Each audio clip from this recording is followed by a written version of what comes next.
Ini hari kemerdekaan. Mari sejenak kita berpura-pura bahagia.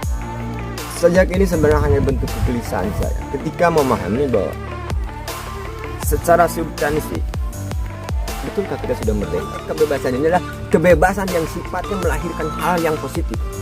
Kebebasan yang sifatnya memberikan kebaikan sebanyak-banyak.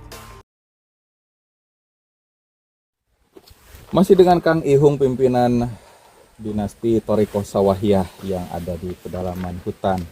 Entah di kabupaten mana saya tidak tahu nih. Dan ternyata beliau adalah seorang sarjana yang berasal dari kampus ternama yaitu UPI atau Universitas Pendidikan Indonesia. Dan di konten video ini kita akan menyaksikan secara langsung, secara live ya, kemampuan daripada Kang Ihung membawakan atau mementaskan seni yaitu sajak. Monggo kepada Kang Ihung dipersilahkan. Ya, Assalamualaikum warahmatullahi wabarakatuh. Waalaikumsalam warahmatullahi wabarakatuh. Ini masih dalam suasana Hari Raya Kemerdekaan. Ini saya juga ada oleh-oleh sedikit untuk bangsa ini dari Thoriko Sawahiyah. Sebuah curahan hati lah, tapi yang saya kemas dalam bentuk sajak saya.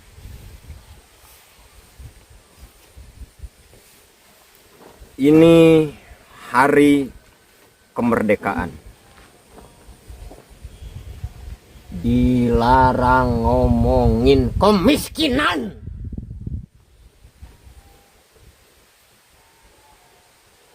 Ini hari kemerdekaan.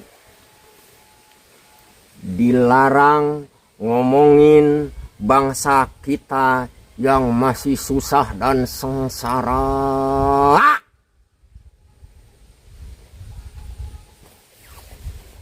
Ini hari kemerdekaan.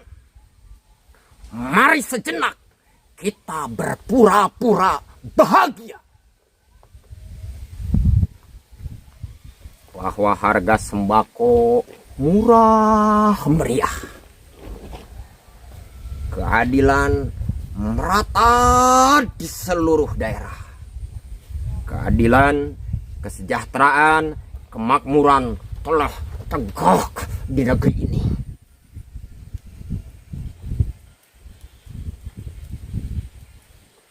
Ini hari kemerdekaan. Hari di mana jiwa kita telah terbebas dari kutukan.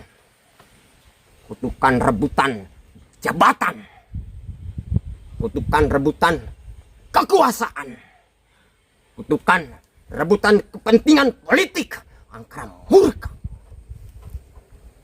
Mari kita rayakan. Pah!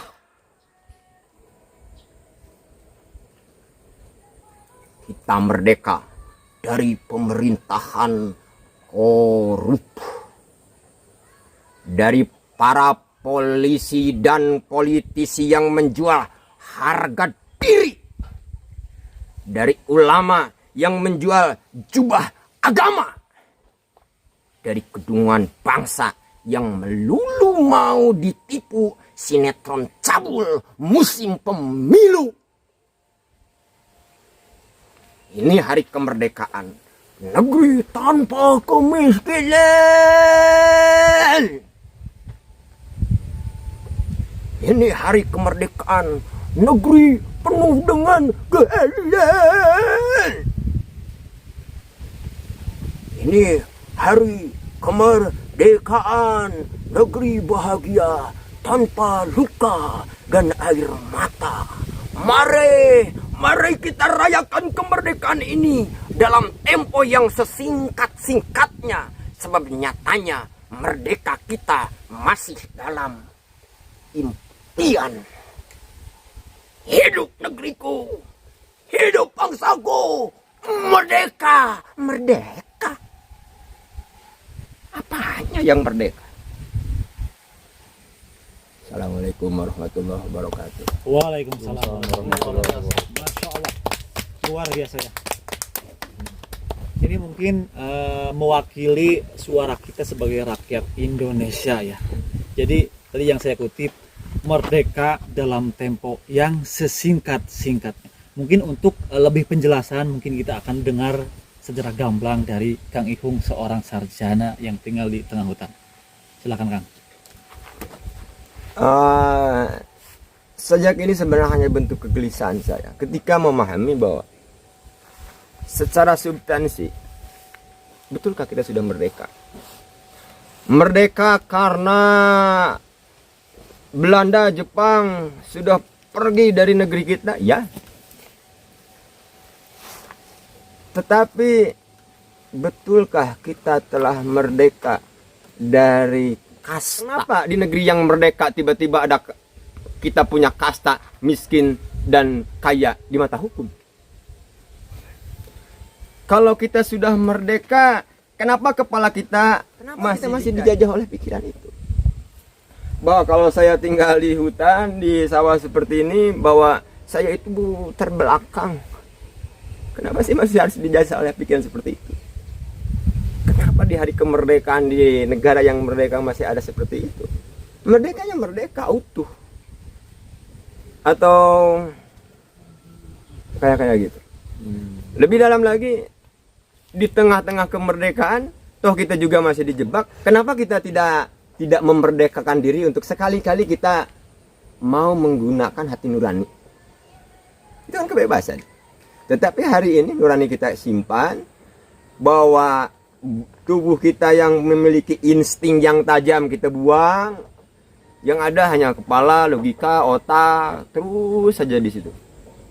Artinya kita dipenjara oleh sesuatu kebenaran yang tidak menjadi sakral, di mana kebenaran itu adalah sebenarnya arbitrer. Mana suka, hanya kebenaran-kebenaran sudut pandang. Kan kita belum merdeka. Agama kita belum merdeka, sosial kita belum merdeka, pendidikan kita juga belum merdeka. Semua ini kayaknya belum merdeka. Sebagai substansi kemerdekaan. Kemerdekaan berpikir juga kita masih jeblok. Kemerdekaan mengeluarkan pendapat juga kita masih jeblok.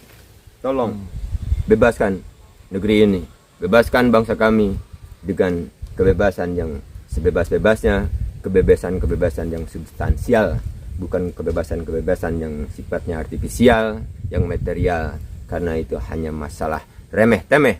Orang Sunda bilang, ulah jadi kebebasan seperti bubuk raginang nuayadina tungtung kelar. Oke? Sebegitu dulu deh oleh-oleh dari kami. Salam Thariqah Sawahiyah. Luar biasa ya.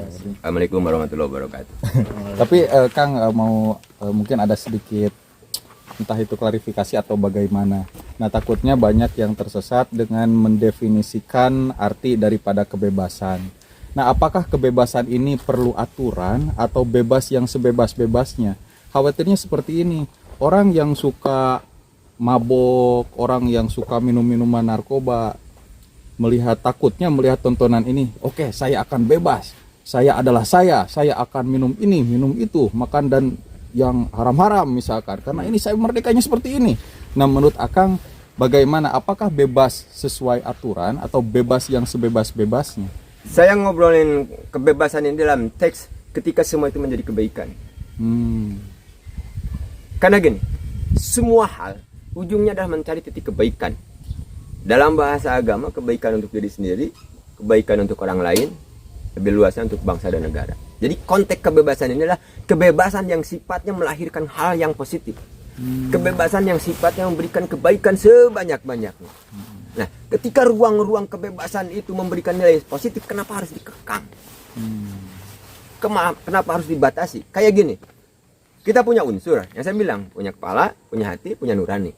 Kenapa hari ini kita hanya menggunakan kepala, tidak menggunakan ini? Artinya, di mana kebebasan untuk menggunakan nurani? Maksudnya gitu. Kenapa? Ini kan bukan menghukum orang, menghukum kita. Kita punya 3 komponen, misalnya punya otak, punya hati dan nurani, misalnya gitu.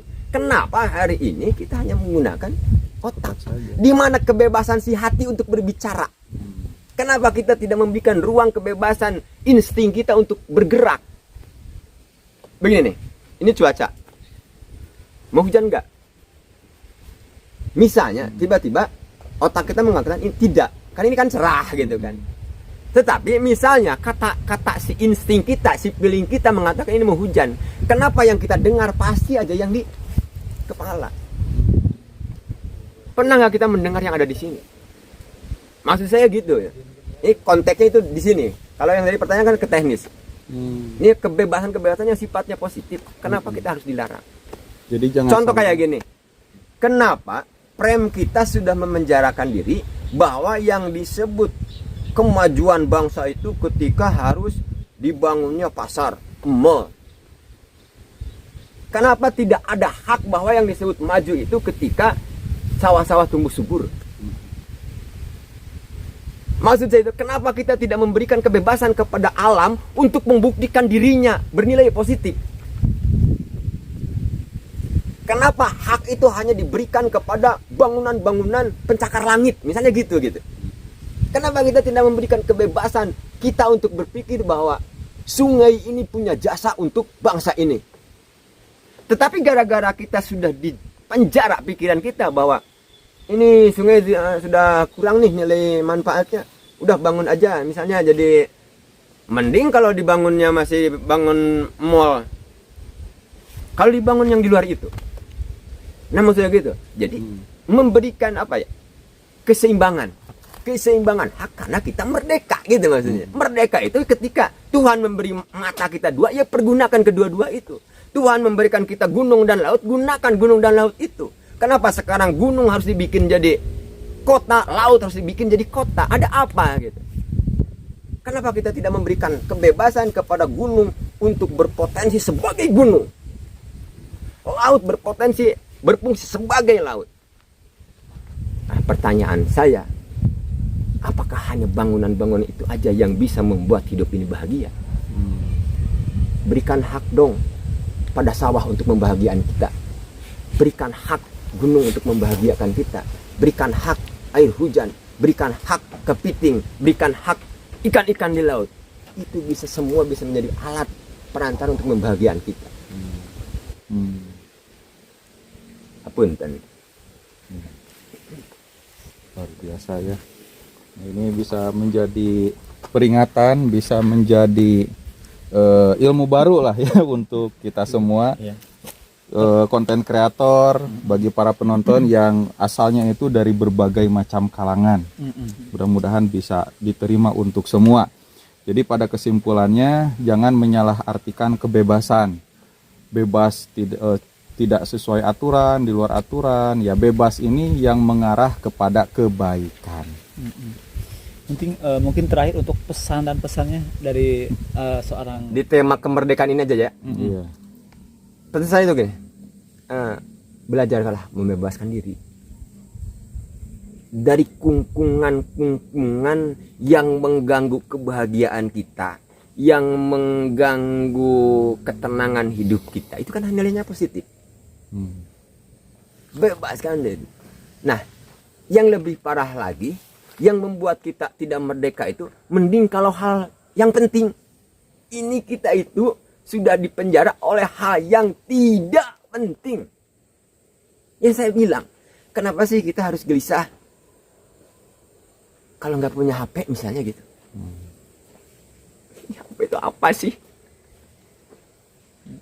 Orang dulu sebelum ada HP, kayaknya saya curiga mereka masih bisa tertawa kok. Orang dulu nggak ada pom, orang yang dulu nggak ada tol, mereka masih bisa bahagia. Itu saya melarang ada jalan tol? Enggak melarang. Tapi jangan sampai Anda berpikir bahwa Anda akan mati jika tidak ada pom bensin. Anda akan mati jika tidak ada tambal ban. Anda akan mati, Indonesia ini akan bangkrut jika tidak ada roti dan spaghetti. Akan mampus jika tidak ada kantor perbankan. Tidak. Jangan berpikir seperti itu. Merdekakan. Itu hanya salah satu. Itu pun jika Anda suka. Luar biasa Itu ya. ya pesannya itu. Ya, terima kasih ya Kang Kang Ihung atas pesan-pesannya. Mudah-mudahan bermanfaat untuk semua. Kalau begitu kami pamit undur diri. Assalamualaikum warahmatullahi wabarakatuh. Waalaikumsalam.